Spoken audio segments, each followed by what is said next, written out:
नमस्कार, the wire में आपका स्वागत है। मैं हूं आरफा खानम शेरवानी।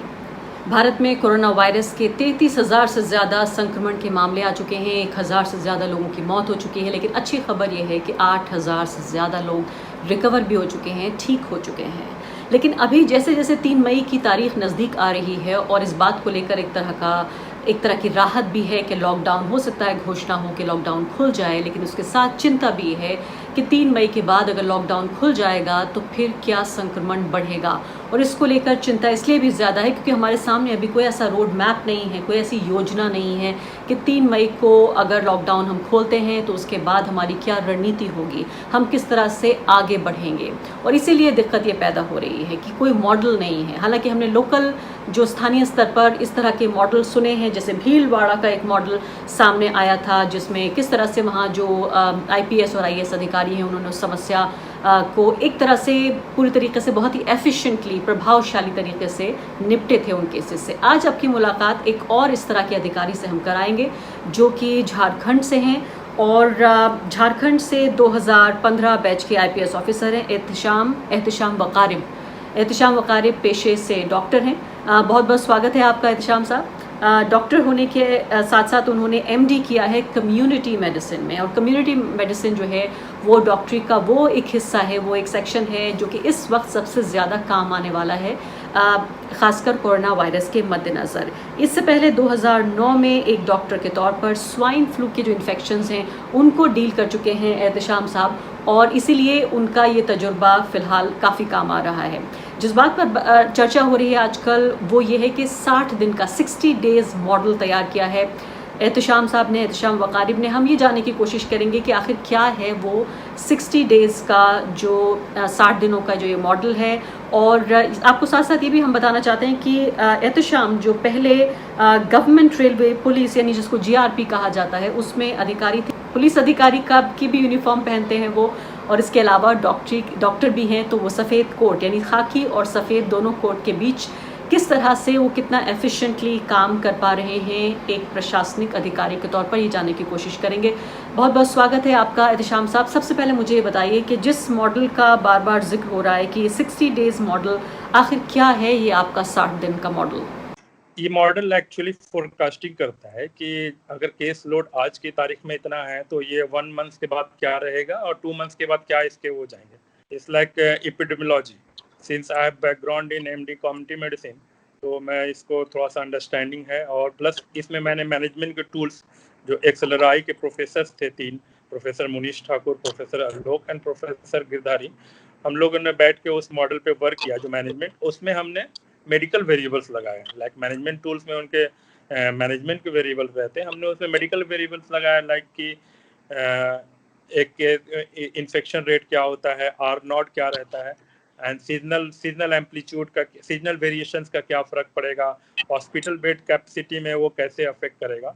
इन टूल्स को अप्लाई करके हमने एक फोरकास्टिंग की कि व्हाट विल बी द जो उस टूल का रिजल्ट आया उसके बेसिस पे हमने फोरकास्टिंग की कि what will be the scenario after 1 week और 15 days and then after 28 days. तो उसके बेसिस पे हमने अपने वो एक रोड मैप कह सकता हूँ कि वो रोड मैप तैयार किया था 60 डेज का, कि आज 1 हफ्ते के बाद हमारा टारगेट ये रहेगा, and after achieving this target we will move to our next target as per the forecast. Because nobody can say anything कि फ्यूचर में क्या रहेगा, लेकिन हम लोग फोरकास्ट कर सकते हैं on the basis of past experiences of the cases. तो इसके बेसिस पे एक रोड मैप तैयार किया गया था जो कि जमशेदपुर जिला को उपलब्ध कराया गया और वहाँ पे उस पर वर्क चल रहा है। तो किसी भी जिले में लागू हो सकता है ये, जैसे जमशेदपुर के अलावा कोडरमा में भी लागू हो सकता है? हाँ, ये सिस्टम डायनेमिक मॉडल कहते हैं। ये system dynamic model is very important tool for management students.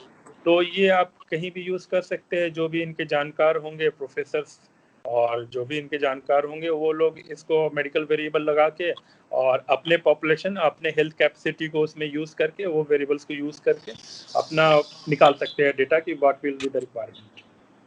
हम लोग का पुलिस की बहुत बड़ी जिम्मेदारी बनती है यहाँ पे बॉर्डर को सील करने का, क्योंकि because this is not a home ground cases. ये जो भी केसेस आ रहे हैं बाहर से ही आ रहे हैं, तो अगर हमारे पास केस लोड कम है या 1 है या 0 है तो इसमें हम लोग एडवांटेजियस पोजीशन पे है कि हमने अगर बॉर्डर को अच्छे से सील कर दिया और जो भी एंट्रीज हो रही है जो मेडिकल रीजन से या इम्पोर्टेंट रीजन है उनके लिए जिनको सिर्फ अलाउ किया जा रहा है, उनका डेटाबेस तैयार करके उनको अच्छे से फॉलो अप किया गया, तो हम लोग का एक डेटाबेस रहेगा कि हम लोग कॉन्टैक्ट्स कौन कौन से आ रहे हैं, कहाँ जा रहे हैं, then we can follow up them for any sign and symptoms, or if found कि उन्हें कोई sign symptom आता, then our medical team can approach them and sampling can be done accordingly as per the ICMR guidelines.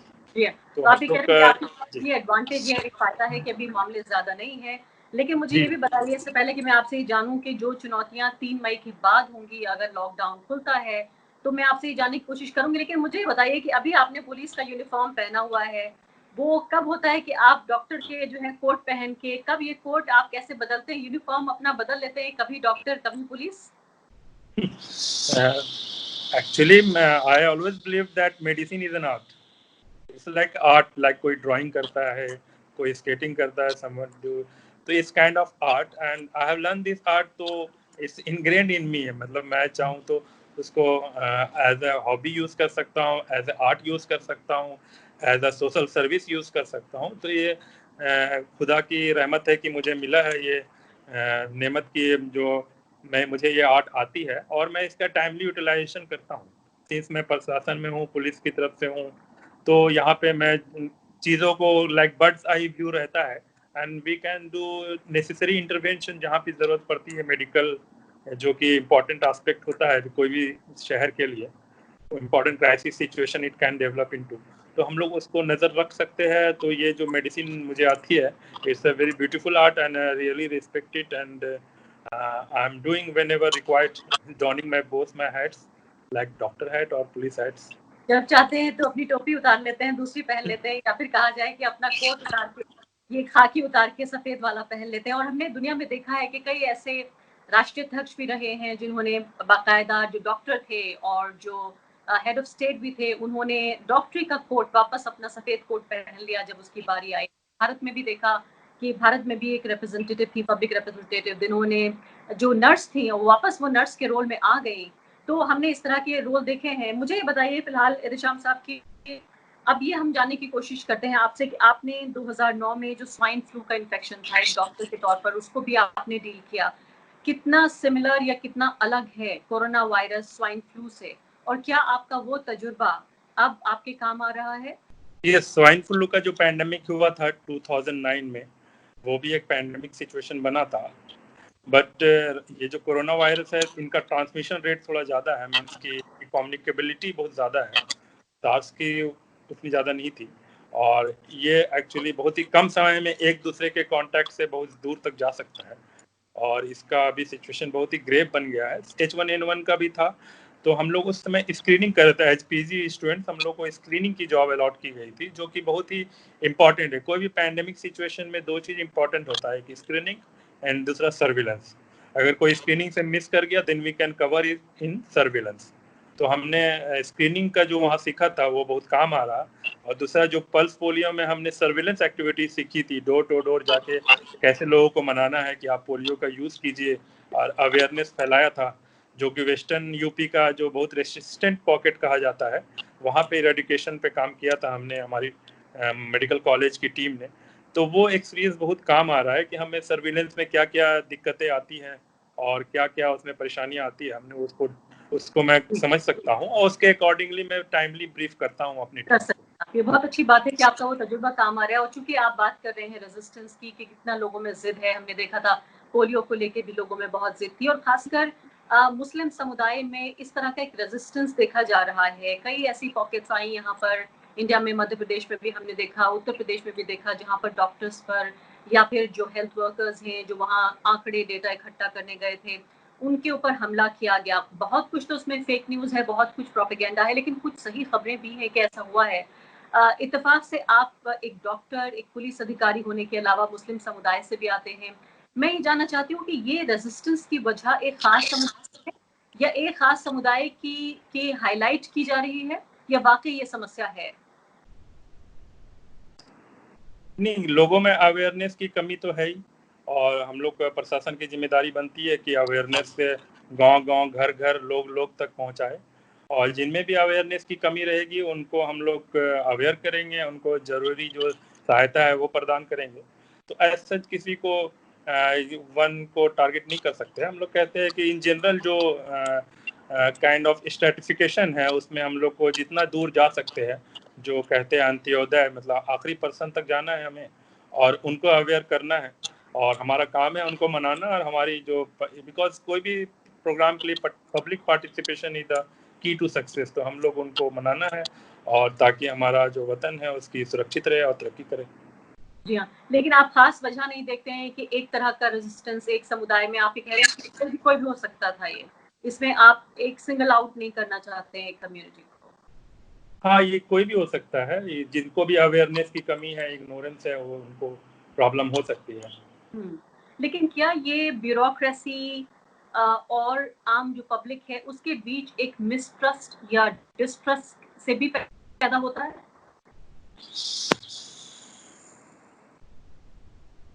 Public और bureaucracy के बीच में कुछ gaps है जो कि हम लोग टाइमली उसको फील कर रहे हैं। हम लोग we are trying covering extra mile to reach the last person on the region. तो एक गैप को तो फील करने की कोशिश की जा रही है। ऐसा कोई मिसट्रस्ट तो नहीं कह सकता हूँ, but definitely there is some gap, तो हम लोग उसको फील करेंगे और फील करते रहेंगे। जी, अब मुझे बताएं, आपकी 3 तारीख को जब ये मान के मैं चल रही हूँ कि ये लॉकडाउन खुल जाएगा या सेशन मिलेगा कुछ, या कुछ शर्तों के साथ खुलेगा या कुछ इलाकों में खुलेगा, पहले ऐसी कौन 3 चुनौतियां हैं जो आप समझते हैं हमारे सामने आएंगी? ये तो अभी क्लियरली नहीं कहा जा सकता है कि what will be done after 3 मई, ये तो सेंट्रल का डिसीजन होगा फाइनली। लेकिन चुनौतियां रहेंगी, माइग्रेंट्स लेबर की चुनौतियां रहेंगी, जो कि वो अपने अपने ज़िला में जाना चाहेंगे, और जो लोग हैं उनको खाने की दिक्कतें हो रही है, जो कि नेसेसरी सहायता तो प्रदान की जा रही है, बट जहाँ भी प्रॉब्लम्स है उनको डील किया जाएगा अकॉर्डिंगली।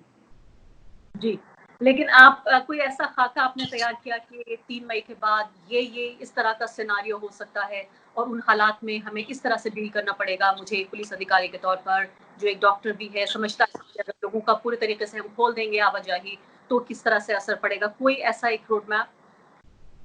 हमने एक एजम्पशन लगाया है कि how many people will be coming to our district, तो उसके बेसिस पे हम लोग प्रिपरेशन कर रहे हैं। और हम लोग का रहेगा कि हम लोग पंचायत स्तर पे और लोकल स्तर पे डिसेंट्रलाइज करके, जो जहाँ पे है वहाँ पे उनको स्क्रीनिंग करके प्रॉपरली क्वारंटाइन करेंगे। पॉइंट की समथिंग कि उनमें है कोई दिक्कत तो उनको क्वारंटाइन करेंगे और उनको नेसेसरी जो भी सहायता है वो प्रदान करेंगे। तो इसके बेसिस पे हमने प्लानिंग किया है कि अगर ऐसा कुछ सिचुएशन बनता है तो हम लोग कैसे उसको डील करेंगे। जी, ऐसे मतलब अब यहाँ सवाल ये भी पैदा हो रहा है कि जो सोशल डिस्टेंसिंग या हाथ धोने की जो बात है वो भी लोगों तक ढंग से जो है अवेयरनेस, जैसे आपने कहा अवेयरनेस की कमी है, जानकारी की कमी है और शायद बहुत गंभीरता से भी नहीं ले रहे हैं लोग। लेकिन इसके अलावा जो एक बड़ी बात सामने आएगी लॉकडाउन खुलने के बाद, जो अभी भी चल रही है, वो ये है कि लोगों में जो राशन का डिस्ट्रीब्यूशन है वो किस तरह से हो, कैसे ये इंश्योर किया जाए कि ये जो है लाइफ और लाइवलीहुड के बीच जो है कहीं एक चॉइस ना बन जाए। ये कैसे आप इंश्योर कर रहे हैं कि लोगों तक, एक आखिरी आदमी तक राशन पहुंचे? क्योंकि हो सकता है कोरोना जैसे आपके राज्य में कम है, लेकिन उसके बावजूद जो आर्थिक समस्या है, लोगों के खाने पीने की समस्या है, राशन जो पहुंचना है, वो तो आपके राज्य में भी ऐसा ही होगा जैसे किसी भी जगह। खाने पीने की समस्या हो रही है, पर प्रशासन बहुत ही सतर्क है इस मामले में, और हमने बहुत ही लोकल लेवल से पिक किए हैं लोगों को, और उनको सेविका सहायता, इन सब जो ग्रास रूट ग्राउंड वर्कर्स हैं हमारे, उनसे हम रेगुलर टच में रहते हैं, और जो भी नीडी होते हैं उनको तुरंत सहायता प्रदान की जाती है। हमें लगता है ये बहुत मैसिव एक्सरसाइज है जिसमें हम लोग ब्यूरोक्रेसी बहुत ही सक्सेसफुली इसको इम्प्लीमेंट कर रही है। और कुछ लेक्विना हो सकते हैं, लेकिन हमने mostly I am satisfied with what we are doing. हम लोगों ने लोगों को सहायता करने की हर प्रयास किया है, और ये प्रयास निरंतर जारी रहेगा। जी बड़ी अच्छी जानकारी आप दे रहे हैं कि किस तरह से एक डॉक्टर और एक पुलिस अधिकारी दोनों की भूमिकाएं आप किस तरह से निभाएंगे। आपसे आखिरी 2 सवाल मैं जानना चाहती हूँ। एक सवाल तो ये कि जैसे ये लॉकडाउन खुलेगा, इसके बाद जो इकोनॉमिक एक्टिविटीज हमारी शुरू होंगी, वो उनका सिलसिला कैसे होगा? ये भी हमारे साथ आप बांटिए कि किस तरह से इकोनॉमिक एक्टिविटीज शुरू की जाएंगी? क्या वापस हम वैसे ही हो जाएंगे जैसे लॉकडाउन से पहले था, या उसकी कोई दिक्कतें आपको समझ में आ रही है? किस तरह से होगा ये पूरी तस्वीर, कैसे उभरेगी? Economic activities will be very difficult to answer because ये तो इकोनॉमिक्स ही बता सकते हैं बेहतर, but definitely there will be challenges और हम लोग रेडी है एज ए पुलिस एडमिनिस्ट्रेशन और जिला प्रशासन की तरफ से हम लोग पूरी तैयार है। जो भी चैलेंजेस आएंगे उनको डील करेंगे। डेफिनेटली कुछ प्रॉब्लम्स हुई है 1 मंथ के लॉकडाउन से, तो लेकिन वो नेसेसरी था। एक्चुअली 1 मंथ के जो लॉकडाउन हुआ है उनसे हमें ज़रूरी प्रिपेयरनेस के वो मिल गए हैं, टाइम मिल गया। हम लोग जो केस लोड है उसका स्तर काफ़ी कम रहा, तो इससे हम लोग को फ़ायदा हुआ है। लेकिन जो इकोनॉमी पे क्या इसका असर पड़ेगा ये तो डेफिनेटली कहना मुश्किल होगा मेरे तरफ से, मैं उतना जानकार नहीं हूँ इकोनॉमिक्स का। लेकिन हम लोग जो भी चैलेंजेस आएंगे उनके लिए वेल प्रिपेयर्ड रहेंगे। लेकिन क्या हमारा हेल्थ सिस्टम तैयार है अगर ये केसेस आगे बढ़ते हैं? क्योंकि बार बार ये कहा जा रहा है कि ये 30,000 प्लस लोग हैं, ये जाहिर है 130 करोड़ लोगों के अगर तरफ से देखा जाए तो ये बहुत ज्यादा नंबर नहीं है ना। तो हम किसी भी फ्लू में या बहुत सारी ऐसी बीमारियां जिससे हजारों लोग रोज मर जाते हैं, लेकिन अगर क्या अस्पताल हमारे तैयार हैं अगर तादाद इससे ज्यादा आशंका अगर जाहिर की गई और अगर बढ़ते हैं? हेल्थ सिस्टम हमारा मतलब रेडी हो चुका है, हम लोग प्रिपेयर्ड है, फुल्ली प्रिपेयर्ड है। जो भी चैलेंजेस आएंगे, जो भी केसेस लोड आएंगे इन फ्यूचर, उसको डील करने के लिए हमने CSC PSC और हर लेवल पे उसका रिव्यू किया है कंडीशंस के, और उसको जरूरी जो भी इक्विपमेंट्स है वहाँ अवेलेबल करवाया है। ये काफ़ी डिसेंट्रलाइज चला है, इसमें लोकल राइट फ्रॉम PSC जो कि 5,000 के पॉपुलेशन को कैटर करता है, टू अप टू सदर अस्पताल जो पूरे जिला को कैटर करता है।